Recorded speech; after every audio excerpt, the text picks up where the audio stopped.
Alors je ne souhaiterais pas que vous soyez en conflit avec l'Éternel. Parce que ce que l'Éternel a dit là, ça va se faire, ça va s'accomplir. N'en doutez même pas. J'aimerais vous le dire. Dans quelques semaines, là, même pas, vous allez voir que la joie de vivre à nouveau va sonner à votre porte. Voilà, donc ne soyez sans crainte aucune.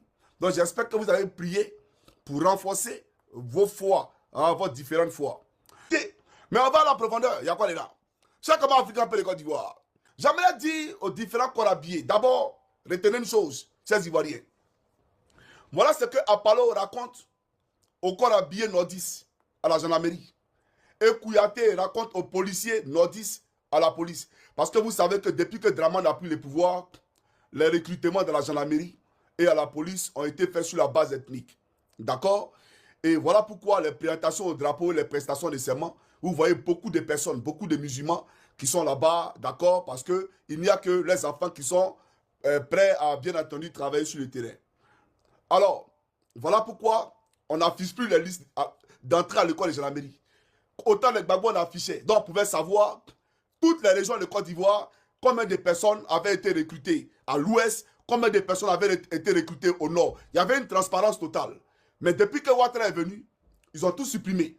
Pour ne pas qu'on sache qui est recruté à la gendarmerie et qui est recruté à la police. D'accord? Maintenant, on te donne un numéro. Tu vas sur le système informatique, tu mets ton nom et puis, d'accord, tu vois si tu es admis ou pas. Mais ça là, comment l'Ivoirien peut savoir? Parce qu'il n'y a pas de statistiques. On ne sait pas qui a été recruté, qui n'a pas été recruté. Vous comprenez?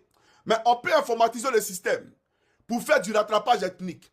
On peut informatiser le système pour exclure une frange de la population. Mais on ne peut pas informatiser tout le système de façon à ce que les Ivoiriens soient regardants sur la gestion de leur patrimoine.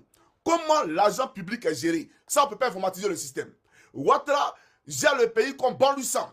Il a un budget de souveraineté de 300 milliards, 320 milliards. Ça ne va pas quelque part. Voilà un peu la Côte d'Ivoire. Alors que Johnny Pacheco propose que tout le pays soit informatisé. Tout le pays doit être informatisé pour qu'on sache qui fait quoi dans le pays, qui utilise quoi dans le pays. Mais quand tu prends 5 francs, tout le monde sait. Vous comprenez ce qu'il dit?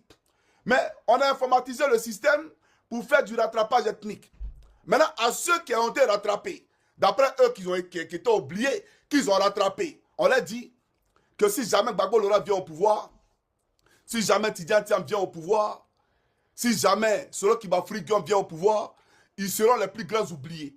Le même sort qui sera réservé à Draman, c'est le même sort qu'on leur réserve. Vous comprenez? Et dans tous ceux qui vont faire les services, c'est eux en avoir. Les Baoulés, les Atiers, les BT, tout ça, là, les Adjoukrou qui sont gendarmes, là, les policiers, eux, ils ne sont pas